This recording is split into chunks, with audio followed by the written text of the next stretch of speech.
మారినంత మాత్రాన దానిలో విషం పోదు. సమయం సందర్భం చూసి కాటు వేయడమే దాని బుద్ధి. యష్మి గౌడ నేటి ఎపిసోడ్ లో అదే చేసింది. మణికంఠపై విషం కక్కుతూనే ఉంది. సోనియా ఎలిమినేషన్ కి హౌస్ లో ఉన్న కంటెస్టెంట్స్ 20% కారణం అయితే 80% కారణం యష్మి గౌడనే. గుడ్డ కాల్చి మొహాన వేసినట్టుగా నువ్వు పృథ్వీతో ఉంటున్నావు, నిఖిల్ తో ఉంటున్నావు, వాళ్ళని వాడుకుంటున్నావు అంటూ బండారం మొత్తం బయట పెట్టేసింది. తిరిగి సోనియా వెళ్లిన తర్వాత ఆమె స్థానాన్ని భర్తీ చేస్తూ నిఖిల్ పృథ్వీల చెంతకు చేరింది యష్మి. ఈ సీజన్ లో కంటెస్టెంట్స్ ఎంత దరిద్రంగా తయారయ్యారంటే, గత సీజన్ లో Bigg Boss morning wake up song వేస్తే అంత నిద్రలో నుంచి లేచి వచ్చి డాన్స్లు చేసేవారు. కానీ ఈ సీజన్ లో బొక్కలో బిగ్ బాస్ అని వీడు సాంగ్ వేస్తే మేం లేవాలా ఏంటి అన్నట్లుగా దున్నపోతుల మాదిరిగా నిద్ర విడడం లేదు. ఈ రోజు కూడా విజిల్ విజిల్ అంటూ సాంగ్ వేశారు, కానీ ఒక్కరంటే ఒక్కరు కూడా డాన్స్ చేయలేదు.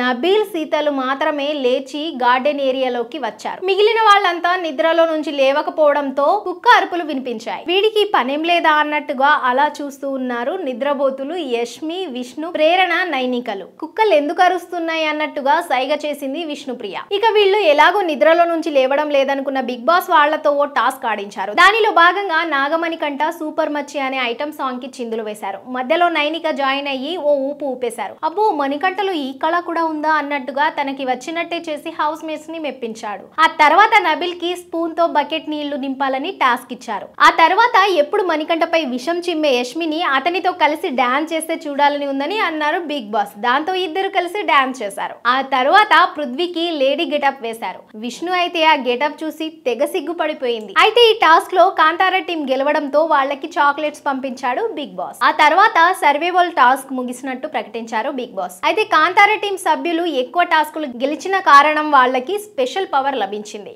వాళ్ళ క్లాన్ నుంచి నేరుగా చీఫ్ అవకాశాన్ని ఇచ్చారు. చర్చించుకొని మీలో ఎవరు చీఫ్ కంటెండర్ అవుతారో చెప్పాలని అన్నారు బిగ్ బాస్. దాంతో యష్మి గౌడ నా అంత తోపు లేదు, ఇరగదీసా, మళ్ళీ చీఫ్ అయ్యి ఇరగదీస్తా, నాకు చాలా నాలెడ్జ్ ఉంది, పృథ్వీకి లేదు అన్నట్టుగా చెప్పింది. దాంతో పృథ్వీ నువ్వు చీఫ్ అయితే హౌస్ ఇప్పుడు ఉన్నట్టుగా ఉండదు అని కుండ బద్దలు కొట్టినట్టు చెప్పాడు. ఇక యష్మి రెచ్చిపోవడం స్టార్ట్ చేయడంతో నువ్వు వాయిస్ పెంచకు, ఆల్రెడీ నువ్వు చీఫ్ అయ్యావు, పైగా నువ్వు చీఫ్ గా ఫెయిల్ అయ్యావని నీకు నువ్వే ఒప్పుకున్నావు, మళ్ళీ చీఫ్ అవుతానని ఎలా అంటున్నావు, నువ్వు నా మిస్టేక్స్ చెప్తే నేను నీ మిస్టేక్స్ చెప్తా అని అన్నాడు పృథ్వీ. హా చెప్పు, నా మిస్టేక్స్ ఏంటో చెప్పు అని అన్నప్పుడు యష్మి అసలు భాగోతాన్ని బయట పెట్టాడు పృథ్వీ. మణికంఠని మగాడు కాదని అన్నావు కదా, అనలేదని అబద్ధం చెప్పావు అని అసలు నిజాన్ని అప్పుడు బయట పెట్టాడు పృథ్వీ. నేను అలా అనలేదు అని బొంకేసింది యష్మి.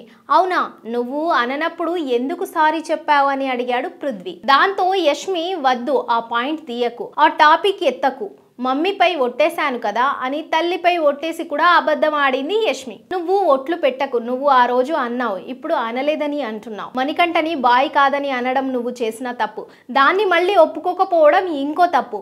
నీకు నువ్వే చీఫ్ గా ఫెయిల్ అయ్యానని రెడ్ ఇచ్చుకున్నావు, నీకు నువ్వే తెలుసు బ్యాడ్ ప్లేయర్ అని, స్పెల్లింగ్ గేమ్ లో ఓడిపోయావు, ఇవన్నీ నీ మిస్టేక్సే అని యష్మి భాగోతాలను వరుసగా బయట పెట్టాడు పృథ్వీ. అయితే యష్మి నాగార్జున ముందు మణికంఠని మగాడు కాదని అనలేదంటూ తల్లిపై ఒట్టేసింది. కానీ ఆమె కావాలనే అన్నదనే విషయం అక్కడ ఉన్న పృథ్వీతో పాటు నిఖిల్ కి కూడా తెలుసు. ఇప్పుడు ఆ విషయాన్ని బయట పెట్టాడు పృథ్వీ.